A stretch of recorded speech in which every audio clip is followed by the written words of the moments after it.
एक बार की बात है। भगवान बुद्ध अपने दो शिष्यों के साथ यात्रा पर निकले थे। सुबह से चलते चलते वह दोपहर तक थक गए। तब उन्होंने थोड़ा आराम करने के बारे में सोचा। पास में ही उन्हें एक पेड़ देखा। बुद्ध ने अपने दोनों शिष्यों से कहा, चलो यहाँ थोड़ी देर बैठकर अपनी थकान दूर कर लेते हैं। वे तीनों लोग पेड़ के नीचे बैठ गए। तभी बुद्ध को कुछ दूर पर एक बगीचा दिखा जिसमें बहुत सारे तरबूज उग रहे थे। गौतम बुद्ध ने अपने शिष्य आनंद से कहा, मुझे बहुत प्यास लगी है, उस घर पर जाओ, मालिक से एक तरबूज की मांग कर ले आओ ताकि हम अपनी प्यास शांत कर सकें। आनंद आज्ञा अनुसार उस घर की तरफ चल पड़ा। घर के करीब पहुंचने के बाद आनंद ने देखा एक युवती बगीचे में पानी दे रही है। आनंद ने बहुत ही आदर से युवती को नमस्कार किया और कहा, मेरे गुरु सुबह से पैदल चल रहे हैं, इस कारण वह बहुत प्यासे हैं। क्या उन्हें देने के लिए आप मुझे एक तरबूज दे सकते हो? जैसे ही आनंद की बातें खत्म हुई, युवती गुस्से में चिल्लाई, मेरे पास तुम्हें देने के लिए कुछ नहीं है, फौरन तुम मेरे बगीचे से बाहर निकल जाओ। आनंद युवती को और नाराज ना करते हुए खाली हाथ वापस लौट आया और सारी बात बुद्ध से बता दी। बुद्ध बस मुस्कुरा दिए और अपने दूसरे शिष्य से बोले, कश्यप जाओ, तुम तरबूज मांग कर लाओ। कश्यप के मन में संदेह था कि वह युवती उसे भी तरबूज नहीं देगी। फिर भी उसका कर्तव्य था कि वह अपने गुरु की आज्ञा का पालन करे। इसलिए वह घर की तरफ आगे बढ़ता रहा। जब युवती की नजर इस सन्यासी पर पड़ी, तब युवती के चेहरे पर मुस्कान खिल गई। वह युवती भी समझ नहीं पाई कि उसके चेहरे पर यह मुस्कान क्यों है। वह युवती कश्यप के पास गई, उनके पैरों में झुककर नमस्कार किया और उनसे पूछा, आप कौन हैं? कश्यप ने अपना परिचय दिया, साथ ही उसके पास आने का कारण भी बताया।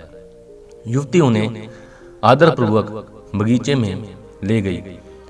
फिर बगीचे से बड़ी सावधानी पूर्वक चुनकर एक तरबूज तोड़कर लाई और उनसे बोली, आदरणीय संत, ये इस बगीचे का सबसे अच्छा तरबूज है, कृपया इस भेंट को स्वीकार करें। कश्यप भी युवती के इस व्यवहार से काफी हैरान था। कश्यप आभार व्यक्त करते हुए वहां से लौटने लगे।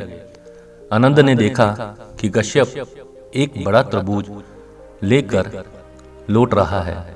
ये देखकर आनंद को भी बड़ी हैरानी हुई, लेकिन बुद्ध के चेहरे पर शांति के भाव थे।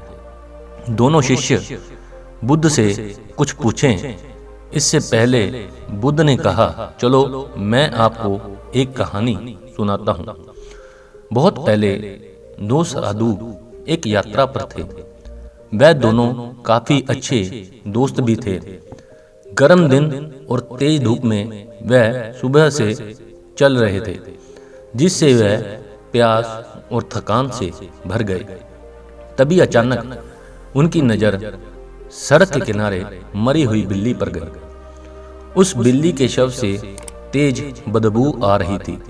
पहला साधु अपने नाक पर हाथ रखते हुए वहां से तेजी से भागा, लेकिन दूसरा साधु बिल्ली के पास गया, उसके लिए प्रार्थना करने लगा, आप बौद्ध धर्म की शरण में जाएं, आपको ज्ञान की प्राप्ति हो।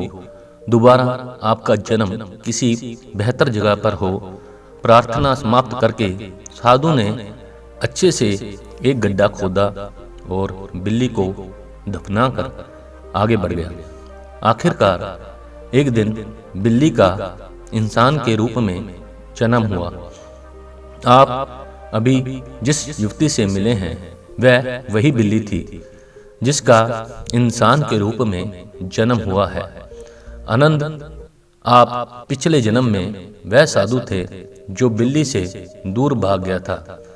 कश्यप, आप दूसरे साधु थे जिन्होंने बिल्ली को आशीर्वाद दिया था, उसके लिए दया दिखाई थी। इसलिए जब आज युवती ने कश्यप को देखा तो उसे अपने आप खुशी महसूस हुई, जबकि आनंद ने बिल्ली के प्रति घृणा दिखाई थी। इसलिए आनंद को देखते ही उसे गुस्सा आ गया। कश्यप को वह बिना मांगे तरबूज भेंट करना चाहती थी और आनंद के अनुरोध के बाद भी इनकार करना चाहती थी। इस कहानी को सुनने के बाद दोनों शिष्यों ने जाना कि हमें सभी प्राणियों के लिए मन में दया भाव रखना चाहिए, सबको एक तरह का सम्मान देना चाहिए, क्योंकि हम दूसरों के लिए जो दया और प्यार दिखाते हैं या जो नफरत और क्रूरता दिखाते हैं वह लौटकर एक ना एक दिन हमारे पास आता है।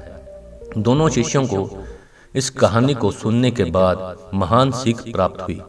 इसके बाद वह बुद्ध के साथ आगे यात्रा पर बढ़ गए।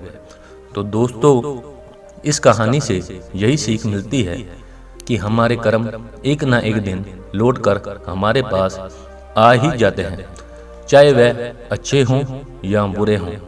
इसलिए हमें सबके प्रति दया और प्रेम भाव रखना चाहिए ताकि हमारे लिए भी कहीं से दया और प्रेम आ सके।